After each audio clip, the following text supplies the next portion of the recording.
what you'll find the transmission to do, actually we'll continue this conversation after we do a launch here. Race mode launch, let's go.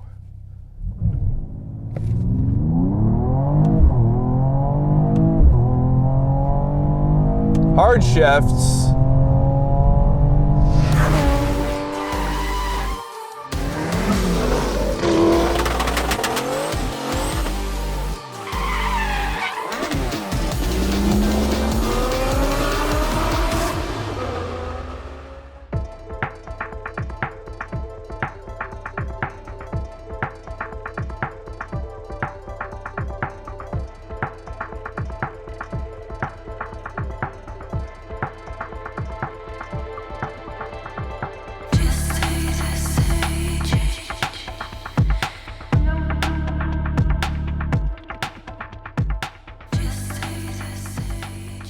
This is gonna be fun. Okay, enough with the views. The scenic views, that is. In front of us today is a 2022 Mercedes-Benz, or I should say Mercedes AMG CLS 53.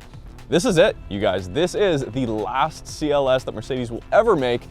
And it's kind of cool because up here in Canada, we're the only ones who get it.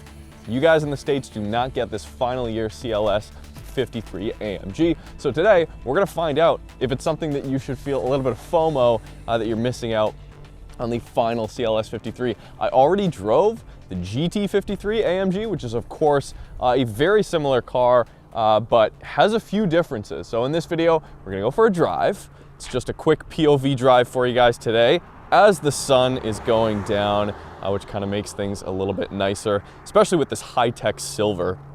Really like it. We'll go for a drive. I'll come back out. I'll show you some of the exterior differences as well as a few differences on the interior. And after that, I will hopefully give you guys a verdict on which one I like best. I also drove the E53 Coupe, which is very similar. We'll get into that. Pillarless doors, obviously one of the worst things about the CLS. This is tough to escape, but because of the incredibly low roofline, if you're tall, oh, it would be such a pain to get in and out of this car. Even for me, I'm 5'10". I really have to watch my head every time. See there, I just hit it with the GoPro. Very easy to hit. And look at me scuffing up the plastic here already. Illuminated AMG door sills. Here we go. All right, AMG, let's go. Yeah, we're gonna go straight to Sport Plus because we can. Give it a little bit of a rev.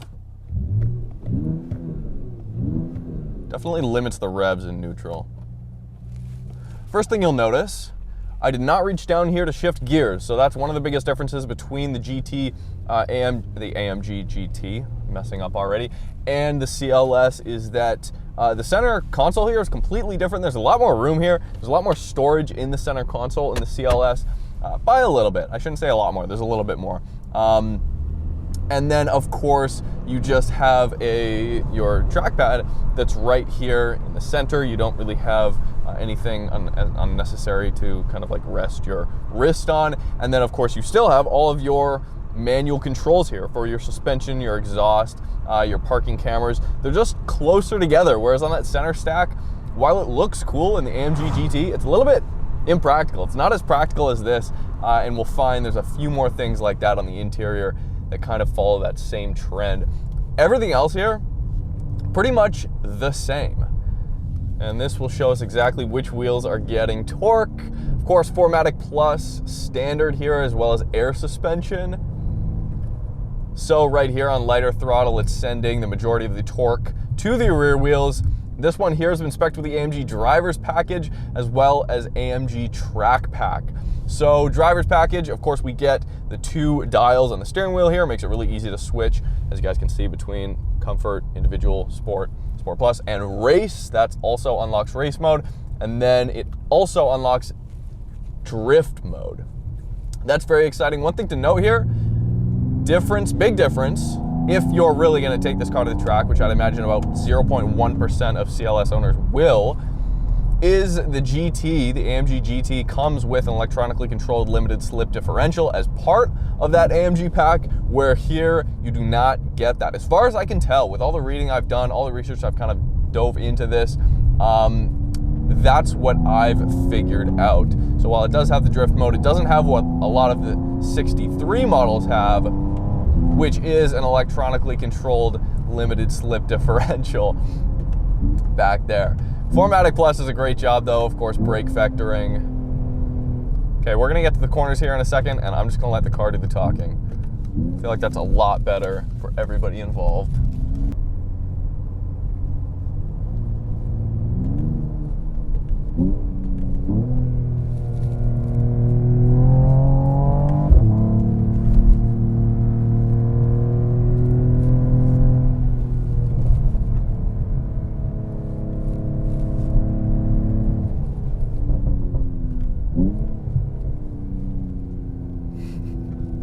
Few pops and crackles. This one's been spec'd with the AMG exhaust. That is not standard, which surprises me. Race mode. Of course, you guys know 429 horsepower, 384 pound-feet of torque from the 3-liter turbocharged inline 6.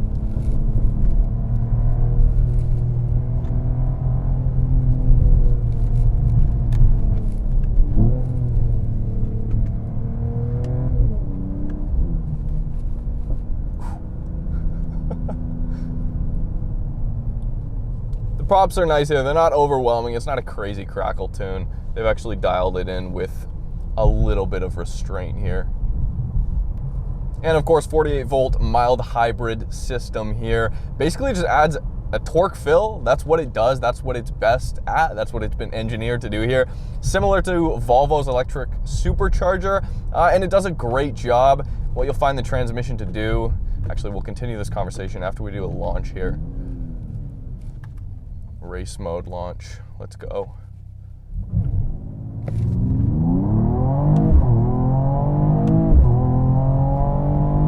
Hard shifts.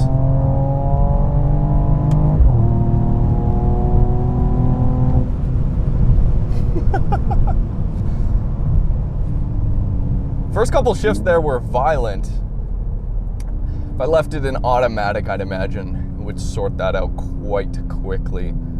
Guess we'll have to try it again. Okay, so on the exterior here, big changes between the AMG GT and the CLS. Maybe if you're not a Mercedes fan, you wouldn't notice some of these things right out of the gate, but if you have keen eyes, or if you do have them side by side, you'll notice immediately. So of course, this has the new grille on the front here. It's got a lot more body color, especially when it comes to these fins here. A lot less of just an opening versus the previous horizontal grille that the 2021 CLS had. And then of course, a number of the other Mercedes-Benz has, including the AMG GT. The headlights are different. I actually find this car to look better, even though it doesn't look quite as aggressive on the front end. I think it just looks better. It looks smoother. It still actually does have the kind of bumps in the hood there, which makes it stand out a little bit. And then the wheels. We come to the wheels. Now this is where, of course, as we're driving, I had a lot less grip in this car, and that's because the tire and wheel setup is completely different. This one's spec'd with the multi 5-spoke aero wheels in 20-inch trim. Now standard is a 19-inch, like I mentioned, and on the AMG GT I drove, those were 21s. Rear spec on this car is a 275. 275 was the front spec on that AMG GT53, and the rear spec on that car was a 315. So just in terms of sheer mechanical grip, yes, the vehicles are effectively the same underneath and pretty much the same size. This one's very slightly shorter total length and wheelbase than the AMG GT, but the mechanical grip alone, not to mention that here we're on Pirelli Sato Zeros. I've never driven a car on these tires before. They're an all-season. They do not hold a candle to those Michelin Pilot Sport 4S's that were on the AMG GT. Also, you may notice that the brakes are different. These have a 4-piston caliper up front here, the AMG GT53 with the package as tested when I drove it, 6-piston. So bigger brakes, wider tires, and of course, as we come around to the rear here, that car had a retractable wing. This just has kind of a little lip to it. You can also get this in carbon fiber for, of course, more money. Big differences on the rear end, okay? The GT53 coupe had taillights that kind of came out and wrapped around a little bit more, whereas this looks very much like a lot of the other cars in the Mercedes lineup. It looks like a C-Class, kind of looks like a CLA, I hate to say it, and it just has a very similar rear end. This sucks. What is this? This is a huge difference that you'll notice between the AMG GT and this car. That car didn't have this, but for some reason, a North American spec kind of safety thing, obviously. Diffuser, very similar there. The one huge advantage to this car, which isn't maybe immediately apparent, is that, of course, that car's a hatchback, and this one is a proper sedan. I love the look of that car, but this one's way more practical. Way more practical. Of course, here you just hit the Mercedes logo and it pops up. And the exit entry point of your cargo loading space in the back, way bigger. So you've got way more room back there. That's a huge bonus. But other than that, underneath, they're pretty much identical. I love the look of this car. I thought I was going to like both of them kind of equally as much, especially from an exterior aesthetic standpoint, but I'm finding myself just falling in love with the CLS, especially when compared to that AMG GT. I just think the sedan suits the lines better, and you know, overall I'm not a big fan of the kind of huge sloping arc, but it definitely looks better than that AMG GT.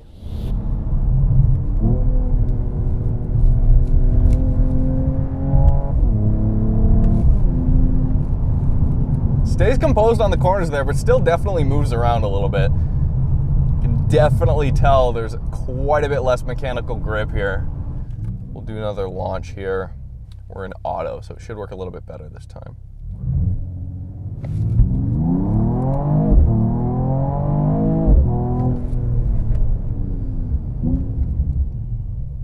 Brake pedal soft at the top, but incredibly firm once you actually get into it. Quite a bit of feel, but you got to go deep to really get that late braking confidence.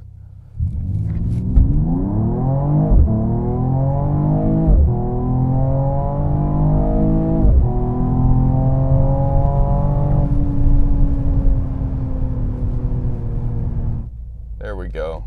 Does that look cool? I guess so. Let's go.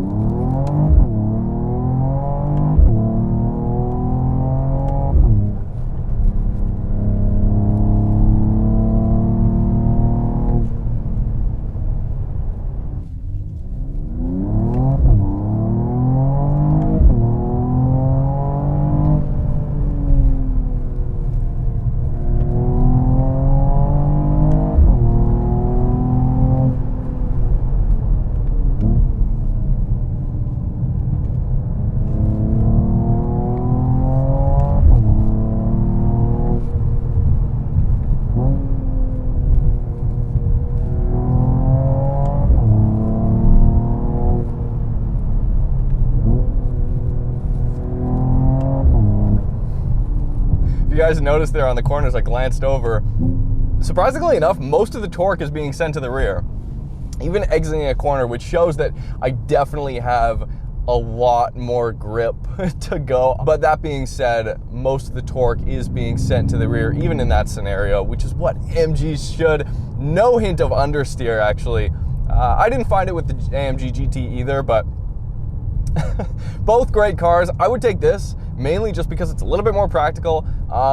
This one has not been spec'd with the multi-contour seats, which have basically side bolsters that, like kind of the E60 M5 is where I first experienced this in its primitive form. They will actually kind of hug you and inflate as you go around corners. And it hasn't been optioned with a few other things that just because you can't get them versus the AMG GT. But I personally wouldn't spend the extra money on the GT unless you really do need that very slight extra bit of space in the trunk or a hatch like that. Or if you just like the look of it, or the bigger brakes, stickier tires, all the other things if you're gonna take this on track. But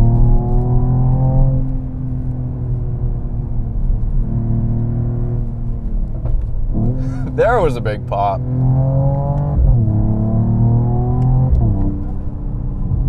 Yeah, so air suspension is standard, like I mentioned. There's not much of a difference between Comfort Sport and Sport Plus. I mean, there is a difference, but especially in Comfort with these 20-inch wheels, it can be rough. It's absolutely airing more to the AMG side of things. It's absolutely airing more to the AMG side of things than it is the luxury CLS side of things. And I would absolutely have a tendency to spec the 19s. They look a little bit better. I love these wheels. I really like these wheels a lot better than the ones that were on the AMG GT I drove. But as far as ride quality goes, the AMG GT almost felt like it was a little bit more compliant, especially with the smaller stuff. I feel like I get a little bit more through the steering wheel as far as ride quality goes. But in Comfort, it's not like riding on a cloud. It's not even in the same league, not even close as the S580. But of course, the S-Class is the S-Class for a reason. Yeah, what the 48-volt mild hybrid system's really good at is very well tuned with the 9-speed transmission here. And no, this is not a dual clutch for those wondering. It's basically ZF 8-speed and this Mercedes 9-speed, what they call speed shift, kind of going head to head in a lot of these luxury cars. What this does really well with the mild hybrid system and the torque fill is that if I'm left in automatic, let's say I go down even to like sport, where a lot of other cars, when you put them in sport mode and then hit the throttle after a certain point, they have a kind of a twitch reflex, a tendency to shift down really quickly, whereas here it will hold lower gears because it can, because that mild hybrid system does contribute up to 184 pound-feet of torque, right? So it'll kind of, like here, keep it in fourth, can't even talk, and just build boost lower down because it can. It's not constantly shifting, which you might be afraid of it being a 9-speed, but it just doesn't do that, which is awesome here. You can see the EQ gauge there. The engine's got a good sound, it's smooth, it's not tear your face off fast, nor are the 53s really meant to be. It's enough power. To put it in perspective, I just drove, actually, now that I think about it, an XC90 Recharge, 7-seater Volvo SUV, right? It's a proper plug-in hybrid though. That thing had 455 horsepower and 516 pound-feet of torque. Probably weighs about the same.